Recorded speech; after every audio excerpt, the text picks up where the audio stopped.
Okay. ವಿದ್ಯಾರ್ಥಿಗಳು ನಮ್ಮ ಜೊತೆಯಲ್ಲಿ ಸಂಪರ್ಕಕ್ಕೆ ಸಿಗ್ತಾ ಇದ್ದಾರೆ. ಸಹನಾ ಅಂತಂದ್ಬಿಟ್ಟು. ನಮಸ್ತೆ ಸಹನಾ ಅವರೇ. ನಮಸ್ತೆ ಸರ್. ಸಹನಾ, ಈಗ ನಿಮಗೇನಾದರೂ ಇದ್ರ ಬಗ್ಗೆ ಡೌಟ್ ಬಂದಿತ್ತಾ? ಈಗ ಕಳೆದ ಭಾನುವಾರ ಎಕ್ಸಾಮ್ ಆಗಿದ್ದು, ಕ್ವಶನ್ ಪೇಪರ್ ಲೀಕ್ ಆಗಿದೆ ಅಂತಕ್ಕಂಥದ್ರ ಬಗ್ಗೆ ಏನಾದರೂ ಮಾಹಿತಿ ಇತ್ತಾ?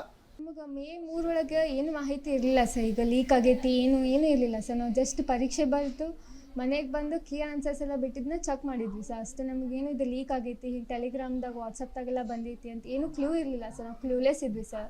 ಅಲ್ಲ, ನೀವು ಫ್ರೆಂಡ್ಸ್ ಎಲ್ಲ ಏನಾದರೂ ಮಾತಾಡ್ಕೊಂಡಿದ್ರಾ ಹೀಗಾಗಿದೆಯಂತೆ ಹಾಗೆ ಹೀಗೆ ಅಂತ? ಹಾಂ ಸರ್. ಮಂಡೇ ಟ್ಯೂಸ್ಡೇ ಗೊತ್ತಾಯ್ತು ಸರ್ ಹೀಗೆಲ್ಲ ಲೀಕ್ ಆಗೈತಿ ಪೇಪರ್ ಅಂತ ಹೇಳಿ. ಆದರೆ ಅದು ಫೇಕ್ ನ್ಯೂಸ್ ಅಂತ ಅನ್ನತ್ತಿದ್ದು ಸರ್. ಆದರೆ ಈಗ ನೋಡಿದ್ರೆ ಅದು ರಿಯಲ್ ಆಗೈತೆ, ಲೀಕ್ ಆಗೈತಿ ಸರ್ ಪೇಪರ್. ಈಗ ಒಂದೇನು ಗೊತ್ತಾ, ನೀವೆಲ್ಲ ಪಾಪ ಕಷ್ಟಪಟ್ಟು ಓದಿ ಎಕ್ಸಾಮ್ ಬರೆದು ಎಲ್ಲ ಮಾಡಿರ್ತೀರಾ. ಪ್ರಾಮಾಣಿಕವಾಗಿ ಬರೆದಿರೋರಿಗೆ ಅನ್ಯಾಯ ಆಗಲ್ವಾ ಈ ಥರ ಆಗೋದ್ರಿಂದ ಅಂತ? ಖಂಡಿತ ಆಗ್ತೈತೆ ಸರ್. 2 ವರ್ಷದಿಂದ ಒಬ್ಬೊಬ್ರು 8 ತಿಂಗಳೇ ಪ್ರಿಪೇರ್ ಆಗಿರ್ತಾರೆ ಸರ್. ಈಗ ನಮ್ಗೆ ನೀಟ್ ಡಾಕ್ಟರ್ ಆಗ್ಬೇಕಂತ ಹೇಳಿ 8 ತಿಂಗಳೇ ಪ್ರಿಪೇರ್ ಆಗಿರ್ತಾರೆ ಸರ್. ಅವರು ಅಷ್ಟು ವರ್ಷ ಪ್ರಯತ್ನ ಮಾಡಿ ಇವ್ರು ಹಿಂದಿನ ದಿನನೇ ಪೇಪರ್ ನೋಡ್ಕೊಂಡು ಹೋದ್ರೆ ಅನ್ಯಾಯ ಆಗ್ತೈತಿ ಸರ್ ಚಲೋ ಓದೋರಿಗೆ. ಈಗ ಸದ್ಯಕ್ಕೆ ನೀವು ಬರೆದಿರೋ ಎಕ್ಸಾಮ್ ರದ್ದಾಗಿದೆ, ಮತ್ತೊಂದು ಎಕ್ಸಾಮ್ ಮಾಡ್ತೀವಿ ಅಂತ ಹೇಳಿದ್ದಾರೆ. ಇದಕ್ಕೆ ಏನು ಹೇಳ್ತೀರಾ? ಈಗ ರದ್ದಾಗಿ ಇನ್ನೊಂದು ಮಾಡ್ಬೇಕಂದ್ರೆ ಬರಿಬೇಕಾಗ್ತೈತೆ ಸರ್. ಅದಕ್ಕೇನಿಲ್ಲ ಸರ್. ಆದರೆ ಈಗ ಹಿಂಗೆ ಪ್ರತಿ ಸತನೂ ಅದ್ರ ಓದಿಸ್ತಾ 2024 ಹಿಂಗೆ ಆಯ್ತು ಸರ್. ಅವ್ರು ಇರೋದಿದ್ರೆ ಈ ಸತ ಏನೂ ಆಗೋದಿಲ್ಲ ನಿಮಗೆ ಅಂತಂದಿದ್ರು, ಲೀಕ್ ಏನೂ ಇರೋದಿಲ್ಲ ಅಂತಿದ್ರು. ಈಗ ನೋಡಿದ್ರೆ ಲೀಕ್ ಅನ್ನತ್ತಾರೆ ಸರ್. ಇದೆಂಥ ವ್ಯವಸ್ಥೆ ಅಂತ. ನಿಜ ನಿಜ ನಿಜ. ವಿದ್ಯಾರ್ಥಿಗಳ ಭವಿಷ್ಯದ ಜೊತೆ ಆಟ ಆಡ್ತಾ ಇದ್ದಾರೆ ಇಡೀ ದೇಶದಲ್ಲಿ. ಹಾಂ. ಓಕೆ. ಈಗ ನೀಟ್ ಎಕ್ಸಾಮ್ಗೆ ಅಂತ ನನಗೆ ಗೊತ್ತಿಲ್ಲ, ಕೇಳ್ತಾ ಇದ್ದೀನಿ ಫಾರ್ ಮೈ ಇನ್ಫಾರ್ಮೇಷನ್. ಎಕ್ಸಾಮ್ಗೆ ಅಂತ ಎಷ್ಟು ಕಟ್ಟಿರ್ತೀರಾ ನೀವು ಫೀಸು? ಫೀಸ್ ಅದು ಕಾಸ್ಟ್ ವೈಸ್ ಐತಿ ಸರ್. ನಮ್ಗೆ ಜನರಲ್ ಮೆರಿಟಿಗೆ ಸಮಥಿಂಗ್ 1000 ನಂಗೆ ನೆನಪಿಲ್ಲ ಸರ್. 1000 ಇರ್ಬೋದು ಸರ್. ಹಾಂ ಹಾಂ ಹಾಂ. Okay okay. ಈಗ ಇನ್ನೊಂದು ಎಕ್ಸಾಮ್ ಮಾಡ್ತೀವಿ ಅಂತಾರೆ. ಈಗ ನಿಮ್ಮ ಲಕ್ಕು, ನಿಮಗೆ ಕ್ವಶನ್ ಪೇಪರ್ ಚೆನ್ನಾಗಿದ್ದು ಮೊನ್ನೆ ಬರೆದಿರೋ ಎಕ್ಸಾಮು ನೀವು ತುಂಬ ಚೆನ್ನಾಗಿ ಮಾಡಿರ್ತೀರಾ ಅಂತ ಅಂದ್ಕೊಳ್ಳಿ. ಇನ್ನೊಂದು ಎಕ್ಸಾಮ್ ಮಾಡ್ತಾರೆ, ಅದು ಸ್ವಲ್ಪ ಟಫ್ ಇರುತ್ತೆ. ಆಗ ನಿಮ್ಗೆ ಅನ್ಯಾಯ ಆದಂಗೆ ಆಗಲ್ಲ? ಅದೇ ಸರ್ ಹೇಳ್ತಾ ಇರೋದು. ಈಗ ಈ ನೀಟ್ ಚಲೋ ಆಗಿ ನಮಗೆ ಸೀಟ್ ಸಿಗ್ತದೆ ಅನ್ನೋ ಆಸೆ ನಮಗೆ ಇರ್ತೈತೆ ಸರ್. ಈ ನೆಕ್ಸ್ಟ್ ನೀಟ್ ಅದು ಟಫ್ ಬಂದು ಮೊದಲೇ ಜನರಲ್ ಮೆರಿಟ್ ಸ್ಟೂಡೆಂಟ್ಸ್, ಆಮೇಲೆ ಅದು ಸೀಟ್ ಸಿಗಲಿಲ್ಲ ಅಂದ್ರೆ ಇದಾಗ್ತೈತಿ ಸರ್. ಬೇಜಾರಾಗ್ತೈತಿ 2 ವರ್ಷದಿಂದ ಮಾಡಿರೋ ಇದೆಲ್ಲ. ಕರೆಕ್ಟ್. ಇದು ಹೇಗಿರುತ್ತೆ ಕ್ವಶನ್ ಪೇಪರ್ ಪ್ಯಾಟ್ರನ್ ಇದು ನೀಟ್ ಎಕ್ಸಾಮ್ದು? ಫಸ್ಟ್ ಫಿಸಿಕ್ಸ್ ಇರ್ತೈತೆ ಸರ್, ಆಮೇಲೆ ಕೆಮಿಸ್ಟ್ರಿ, ನಂತರ ಬಾಟ್ನಿ ಮತ್ತು ಝುವಾಲಜಿ ಇರ್ತೈತೆ ಸರ್. ಎಲ್ಲ 45 ಕ್ವಶನ್ಸ್.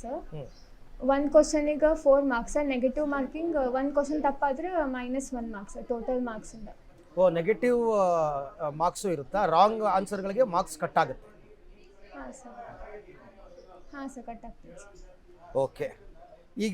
ಈಗ ನಿಮ್ಮ ಆಗ್ರಹ ಏನು? ಯಾರ್ದು ತಪ್ಪು ಅಂತ? ಇದು ಸರ್ಕಾರ ಅಥವಾ ಎಕ್ಸಾಮ್ ನಡೆಸುವ ಸಂಸ್ಥೆಗಳದ್ದೇ ರಾಂಗ್ ಅಂತನಾ? ಹೇಗೆ ಏನಂತೀರಾ ನೀವು? ಎಕ್ಸಾಮ್ ನಡೆಸೋ ಸಂಸ್ಥೆಗಳದ್ದೇ ತಪ್ಪಂತೀನಿ ಸರ್ ನಾನು. ಯಾಕೆಂದರೆ ಕ್ವಶನ್ ಪೇಪರ್ ಅಲ್ಲಿಂದ ಪ್ರಿಂಟ್ ಆಗಿ ಬಂದಿರ್ತೈತೆ ಸರ್, ಅದು NTA ಇಲ್ಲಿಂದ ನೆಕ್ಸ್ಟ್ ಏನಾಗ್ತೈತಿ ಅಲ್ಲಿಂದ ಪೇಪರ್ ಲೀಕ್ ಆಗ್ತೈತೆ ಸರ್. ಅಲ್ಲಿಂದ ಯಾರು ಪೇಪರ್ ಲೀಕ್ ಮಾಡೋಕ್ಕಾಗೋದಿಲ್ಲ ಸರ್ NTA. ಈಗ ಸೆಂಟರ್ಸ್ ಒಳಗಿಂದ ಏನೋ ತಪ್ಪಿರ್ಬೋದು ಅಂತ ಅನಿಸ್ತೈತೆ. ಅಂದರೆ ಪ್ರಶ್ನೆ ಪತ್ರಿಕೆ ಕ್ವಶನ್ ಪೇಪರ್ ಪ್ರಿಂಟ್ ಆಗೋ ಸಂದರ್ಭದಲ್ಲೇ ಲೀಕ್ ಆಗಿದೆ ಅಂತ ಮಾಹಿತಿ ಸಿಕ್ಕಿರೋದು? ಹಾಂ ಸರ್. ಹಂಗಿದ್ರೆ ಅದು NTA ಇಂದನ ಮಿಸ್ಟೇಕ್ ಆಗಿರ್ಬೋದು ಸರ್.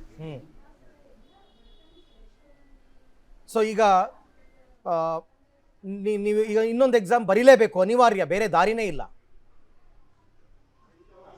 ಹಾಂ ಸರ್. ರೆಡಿ ಇದ್ದೀರಾ ನೀವೆಲ್ಲ ಎಕ್ಸಾಮ್ ಬರೆಯೋದಕ್ಕೆ ಮತ್ತೆ? ಹಾಗಾದ್ರೆ ಏನು ಬರೆಯಬೇಕಾಗ್ತೈತೆ ಸರ್. ಮತ್ತು ಮುಂದೆ ಮೆಡಿಕಲ್ ಸೀಟ್ ಬೇಕಂದ್ರೆ ಇದೊಂದು ಎಕ್ಸಾಮ್ ಅಲ್ಲ ಸರ್. MBBS ಅಂತೇಳಿ ನಾವು ಹೋಗ್ಬೇಕಂದ್ರೆ ನೀಟ್ ಕ್ಲಿಯರ್ ಆಗಲೇಬೇಕು ಸರ್. ಹೌದು.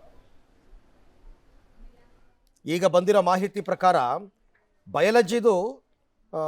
ಬಯಾಲಜಿ, ಬಾಟ್ನಿ ಆ್ಯಂಡ್ ಝುವಾಲಜಿ ಎರಡೂ ಸೇರಿಬಿಟ್ಟು ಎಷ್ಟು ಕ್ವಶನ್ಸ್ ಇರುತ್ತೆ ಅಂತ ಹೇಳಿದ್ರಿ ತಾವು? 90 ಕ್ವಶನ್ಸ್. 90ಗೆ 90 ಕ್ವಶನ್ಸ್ಗಳು ಲೀಕ್ ಆಗಿದೆಯಂತ. ಕೆಮಿಸ್ಟ್ರಿದು 45. ಹೌದು ಸರ್. ಹಾಂ ಸರ್. ಅದು ಪೂರ ಪೇಪರ್ ಕ್ವಶನ್ ಕೋಡಿಂದ ಹಿಡಿದು ಲೀಕ್ ಆಗೈತೆ ಸರ್. ಅವ್ರು ಹಿಂದಿನ ದಿನನೇ ಸಿಕ್ಕೈತೆ ಅಂದ್ರೆ ಅವ್ರು ಎಷ್ಟು ನೋಡ್ಕೊಂಡಿರ್ಬೋದು ಆ ಪೇಪರಿಂದ. ಬಟ್ ನಮ್ಮ ರಾಜ್ಯ ಕರ್ನಾಟಕದಲ್ಲಿ ಎಲ್ಲೂ ಆ ಥರದ್ದು ಏನು ಕೇಳಿ ಬಂದಿಲ್ಲ. ಕರ್ನಾಟಕದಲ್ಲಿ ಕ್ವಶನ್ ಪೇಪರ್ ಲೀಕ್ ಆಗಿದೆ ಅಂತ. ಬೇರೆ ಬೇರೆ ರಾಜ್ಯಗಳಲ್ಲಿ. ಹಾಂ ಸರ್. ಹೌದು ಸರ್. ಬಟ್ ಹಾಗನ್ಬಿಟ್ಟು ಒಂದು ರಾಜ್ಯಕ್ಕೆ ಸಪ್ರೇಟ್ ಎಕ್ಸಾಮ್ ಮಾಡೋಕ್ಕಾಗಲ್ವಲ್ಲ, ಇಡೀ ದೇಶಕ್ಕೆ ಮತ್ತೊಂದು ಸರ್ತಿ ಎಕ್ಸಾಮ್ ಮಾಡಬೇಕು. ಹಾಂ ಸರ್, ನ್ಯಾಷನಲ್ ಎಕ್ಸಾಮ್ ಅಲ್ಲ ಸರ್, ನಮ್ದು ಕರ್ನಾಟಕದಾಗ ಆಗಿಲ್ಲ ಅಂತ ಹೇಳಿ ಇಲ್ಲಿ ಮಾಡೋ ಹಂಗಿಲ್ಲ ಸರ್, ಸೀಟ್ ಇಡೀ ನ್ಯಾಷನಲ್ ವೈಸ್ ಇರ್ತಾವೆ ಸರ್. ನಿಮಗೇನಾದರೂ ಕಾಲೇಜಿಂದ ಅಥವಾ ಎಕ್ಸಾಮ್ಸ್ ಇದರಿಂದ ಸಂಸ್ಥೆಯಿಂದ ಏನಾದರೂ ಮಾಹಿತಿ ಬಂತಾ ರದ್ದಾಗಿದೆ ಅಂತ ಅಂದ್ಬಿಟ್ಟು ಏನಾದರೂ? ಕಾಲೇಜಿಂದ ನೋಟಿಸ್ ಬಂದಿತ್ತು ಸರ್, ಅಂದ್ರೆ ಅದು NTA ಪ್ರೆಸ್ ರಿಲೀಸ್ ಇದು ಮಾಡ್ಯಾರಲ್ಲ ಸರ್, ಅದು ನೋಟಿಸ್ ಕಾಲೇಜ್ದವ್ರು ಕಳ್ಸಾರ sir. Okay okay. So finally ನಿಮ್ಮ ಆಗ್ರಹ ಏನು ಒಬ್ಬ ಸ್ಟೂಡೆಂಟ್ ಆಗಿ? ರೀನೀಟ್ ಆಗಲಿ ಸರ್, ಅದು ನಮಗೆ ಓದಕ್ಕೆ ಟೈಮ್ ಬೇಕು ಸರ್. ಈಗ ನಾವು 2 ವರ್ಷ ತೊಗೊಂಡಿದ್ದೇವೆ ಸರ್ ಒಂದು ಎಕ್ಸಾಮ್ ಬರೆಯೋಕೆ. ಈಗ ನಾವು ಮತ್ತೆ ಅದನ್ನು ರಿವೈಸ್ ಮಾಡಿ ಇಲ್ಲ ಬೇಕಂದ್ರೆ ಟೈಮ್ ಬೇಕು ಸರ್ ಓದಕ್ಕೆ. ಅಂದರೆ ಸ್ವಲ್ಪ ಲೇಟಾಗಿ ಎಕ್ಸಾಮ್ ಮಾಡಲಿ ಅಂತನಾ? ಹಾಂ sir. Right, thank you Sahana, ನಮ್ಮ ಜೊತೆ ಮಾತನಾಡಿದ್ದಕ್ಕೆ ಧನ್ಯವಾದ. ನೀಟ್ ಎಕ್ಸಾಮ್ ಬರೆದಿದ್ದಾರೆ, ನಾನು ಅದನ್ನೇ ಹೇಳ್ತಾ ಇದ್ದು. ಇವರು 2 ವರ್ಷ ಕಷ್ಟಪಟ್ಟು ಒಂದು ಎಕ್ಸಾಮ್, ನ್ಯಾಷನಲ್ ಎಕ್ಸಾಮ್ಗೆ ಇವರು ಪ್ರಿಪೇರ್ ಆದರೆ ಎಷ್ಟು ಸುಲಭವಾಗಿ ಕ್ವಶನ್ ಪೇಪರ್ನ ಲೀಕ್ ಮಾಡ್ತಾರೆ ನೋಡಿ. ಅದಕ್ಕೆ ಹೇಳಿದ್ದು ವಿದ್ಯಾರ್ಥಿಗಳಿಗೆ ಬಹಳ ಅನ್ಯಾಯ ಆಗ್ತಾ ಇದೆ ಇದರಿಂದ ಅನ್ನುವಂಥದ್ದು.